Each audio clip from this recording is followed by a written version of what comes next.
Baik, bismillahirrahmanirrahim. Assalamualaikum warahmatullahi wabarakatuh. Perkenalkan, nama saya Khairil Alam Syam. Nomor induk mahasiswa 30356123005. Jadi saya adalah merupakan salah satu mahasiswa STAIN Majene dengan jurusan Usuluddin Adab dan Dakwah, program studi komunikasi dan penyiaran Islam. Pada kesempatan kali ini saya akan membahas atau mengulas mengenai tentang 3 poin pokok. Yang pertama, akidah, akhlak, dan hukum Islam itu sendiri. Jadi pada kesempatan kali ini, video ini saya buat untuk memenuhi tugas daripada mata kuliah tafsir ayat dan tafsir ayat komunikasi dan dakwah. Jadi langsung saja masuk kepada pembahasan pertama, yakni mengenai tentang akidah. Jadi tentunya berbicara mengenai akidah tentu terlintas dalam pikiran, yakni merujuk kepada hubungan kita kepada Tuhan atau hubungan kita kepada Allah Subhanahu wa taala. Jadi merujuk kepada pengertian akidah itu sendiri. Kata akidah diambil dari kata dasar al-aqdu, yaitu pengesahan atau penguatan atau menjadi kokoh, kuat, serta pengikatan dengan kuat. Jadi secara bahasa ini akidah dapat diartikan bagaimana kita memperkuat, tentunya memperkuat, maksud dari memperkuat ini memperkuat keyakinan kita kepada Allah Subhanahu wa taala, memperkuat ketakwaan kita kepada Allah Subhanahu wa taala. Jadi itu secara bahasa. Jadi kemudian masuk kepada akidah secara terminologi atau secara istilah, dapat diartikan sebagai ini merujuk kepada menurut Abu Bakar Jabir Al-Jazari, akidah adalah sejumlah kebenaran yang dapat diterima secara umum oleh manusia berdasarkan akal, wahyu, fitrah, dan kebenaran itu dipraktikkan oleh manusia dalam hati serta diyakini kesahihannya dan keberadaannya secara pasti, dan ditolak segala sesuatu yang bertentangan dengan kebenaran. Jadi akidah ini dapat diartikan sebagai bagaimana kita meyakini sesuatu dengan kokoh tanpa ada keraguan di dalamnya. Jadi tentunya akidah ini merujuk kepada bagaimana kita memperkuat keyakinan kita terhadap Allah Subhanahu wa taala, memperkuat bentuk penghambaan kita kepada Allah Subhanahu wa taala agar kita nantinya bisa mulia atau bisa lebih meningkatkan ketakwaan kita kepada Allah Subhanahu wa taala, dan mudah-mudahan kita menjadi manusia yang mulia di sisi Allah Subhanahu wa taala.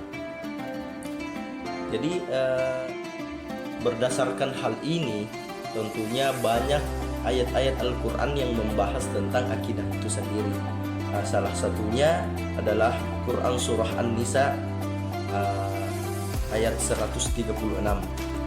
Yang artinya, hai orang-orang yang beriman, berimanlah kamu kepada Allah dan Rasul-Rasulnya, dan kepada kitab yang diturunkannya kepada Rasulnya, serta kitab yang diturunkannya sebelumnya. Dan siapa yang ingkar kepada Allah, malaikat-malaikatnya, kitab-kitabnya, Rasul-Rasulnya, dan hari akhir, maka sesungguhnya ia telah sesat sejauh-jauhnya. Jadi di sini saya akan mencoba mengulas tafsiran ayat ini mengenai tentang akidah itu sendiri, bagaimana bentuk kepercayaan kita kepada Allah. Jadi pada Quran surah An-Nisa ayat 136 ini saya mengambil tafsiran daripada tafsir Jalalain yang saya kutip dari aplikasi tafsir Indonesia atau tafsir Jalalain Indonesia.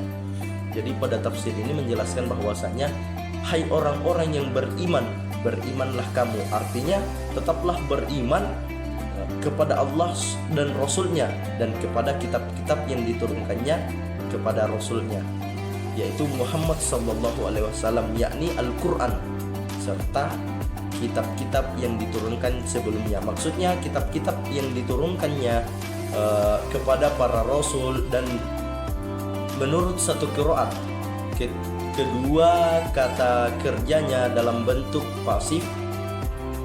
Jadi kedua kata kerja ini dalam bentuk pasif menurut dalam tafsiran ini.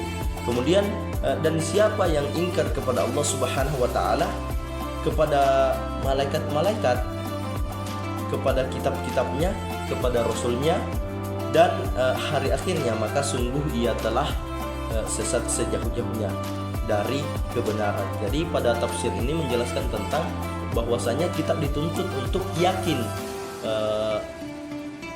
untuk percaya kepada Allah Subhanahu wa taala, meyakinkan diri kita kepada Allah Subhanahu wa taala, dan meyakinkan diri kita terhadap ajaran-ajaran yang dibawa oleh Rasul-Rasul Allah, termasuk daripada ajaran Islam yang dibawa oleh Rasulullah Sallallahu Alaihi Wasallam itu sendiri.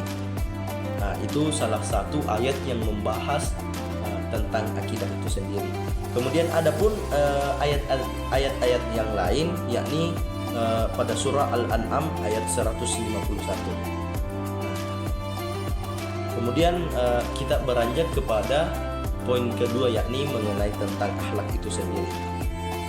Tentunya ketika kita mendengar kata akhlak, maka akan terlintas dalam pikiran akhlak ini berupa adab, etika, tingkah laku, perilaku kita dalam kehidupan sehari-hari yang merujuk kepada Al-Quran, Sunnah Nabi atau hadis Rasulullah Sallallahu Alaihi Wasallam.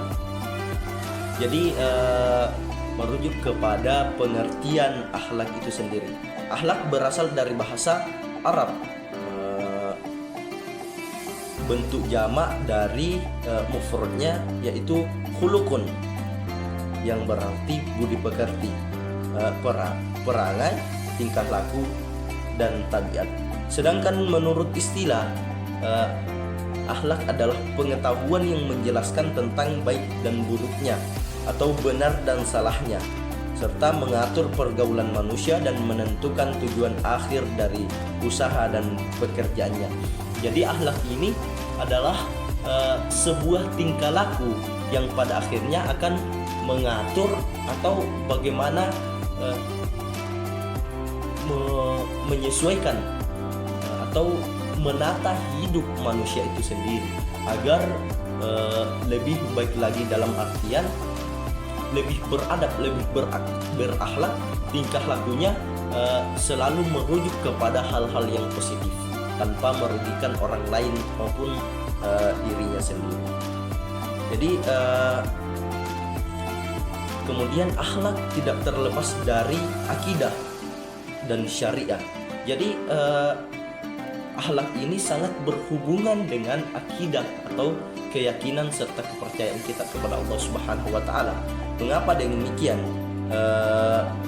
Karena akhlak merupakan pola tingkah laku yang mengakumulasikan aspek keyakinan dan ketaatan. Jadi akhlak ini bagaimana kita mengakumulasi atau bagaimana kita menanamkan aspek keyakinan juga serta ketaatan dalam akhlak kita atau perilaku kita, baik itu perilaku akhlak kita terhadap Allah, akhlak kita terhadap manusia, bahkan akhlak kita terhadap alam sekitar. Hablum minallah wa hablum minan nas wa hablum minal alam. Jadi hubungan kita kepada Allah, hubungan kita kepada manusia, dan hubungan kita kepada alam. Jadi langsung saja akhlak ini sendiri tentunya sudah dipaparkan atau dijelaskan juga dalam ayat-ayat Al-Quran.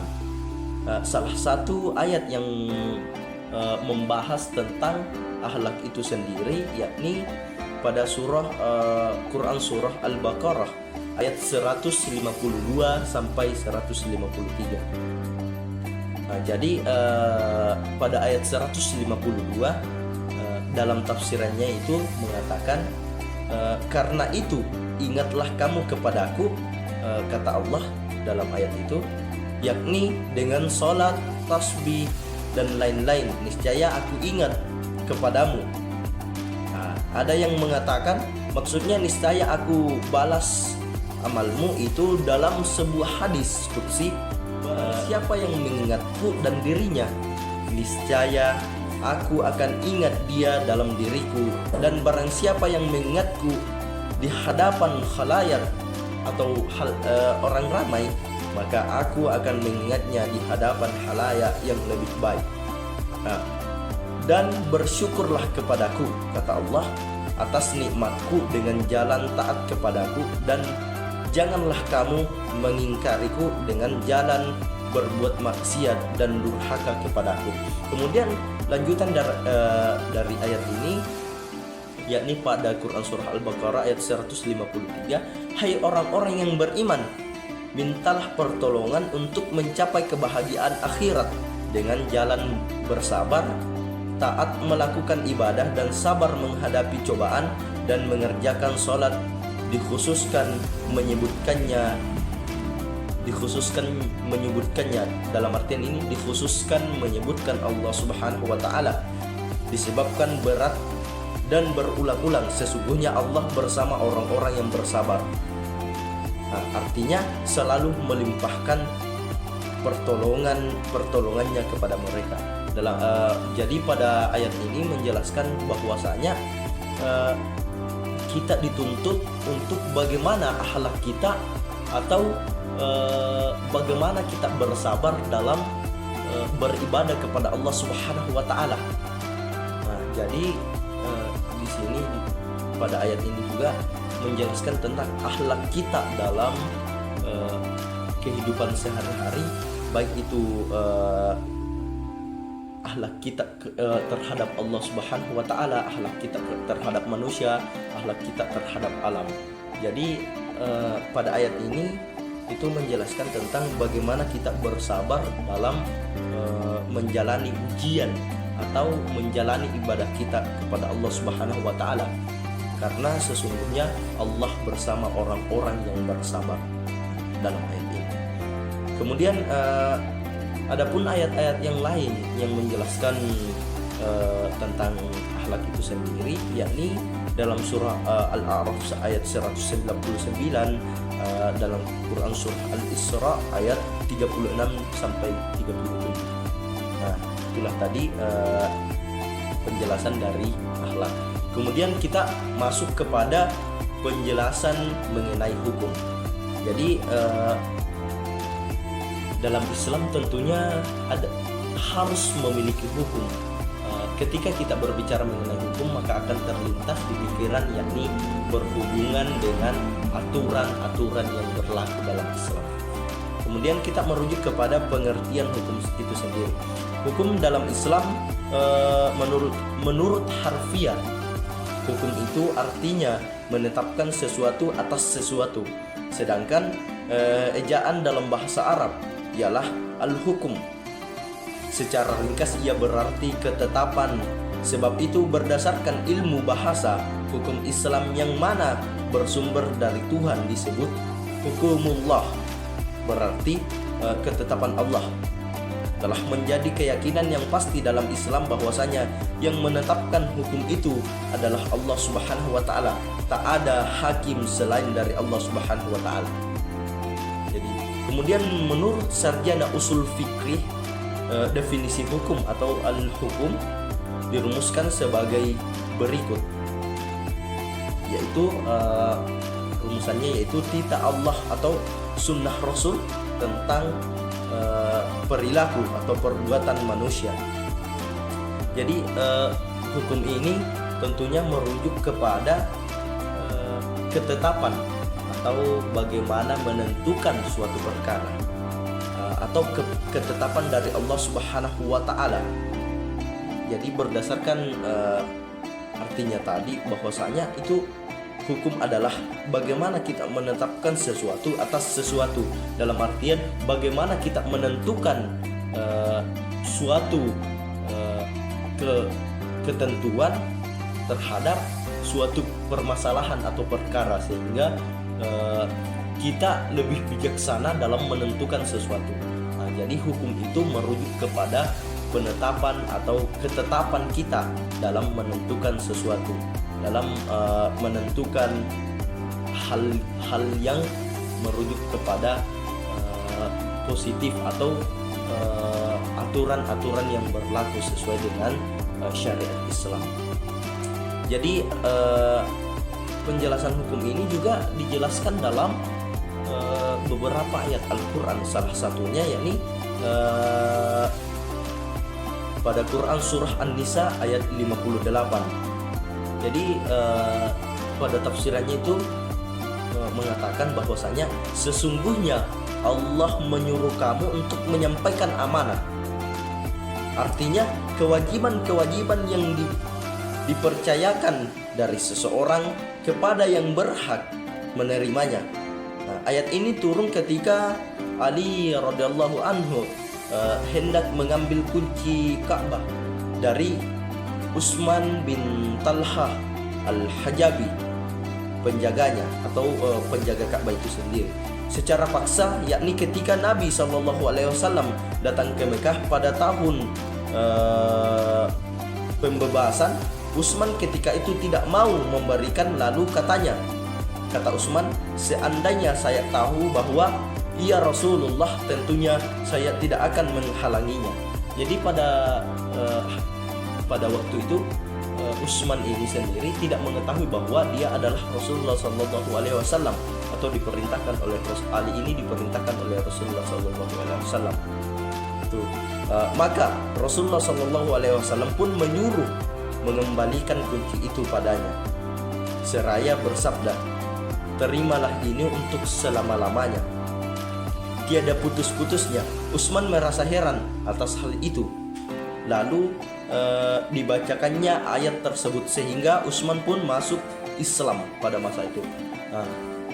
Kemudian ketika akan meninggal, kunci itu diserahkan kepada saudaranya Syaibah, lalu tinggal pada anaknya. Ayat ini walaupun datang dengan sebab khusus, tetapi umumnya berlaku disebabkan persamaan di antaranya. Dan apabila kamu mengadili di antara manusia, maka Allah menitahkanmu agar menetapkan hukum dengan adil. Sesungguhnya Allah amat baik sekali pada nikmah. Pada nikmah ayat ini diidghamkan atau mim kepada ma, yakni nakirah mausufah, artinya nikmah syai'an atau sesuatu yang amat baik. Nasihat yang diberikannya kepadamu, yakni menyampaikan amanat dan menjatuhkan putusan secara adil.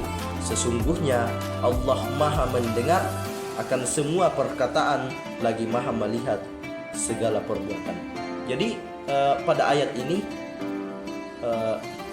memberikan kita gambaran bahwasanya kita harus bagaimana lebih profesional atau lebih teliti lagi dalam menentukan sesuatu. Nah, ini tentunya ayat ini berbicara tentang hukum, bagaimana kita menentukan terhadap suatu perkara agar kita lebih baik lagi dalam menentukan sesuatu. Kemudian hukum ini juga merujuk kepada Quran surah Al-Maidah ayat 42, kemudian pada Quran surah An-Nahl ayat 90. Itulah tadi pembahasan 3 poin pokok yang dapat saya sampaikan. Sebagai kesimpulannya bahwasanya akidah adalah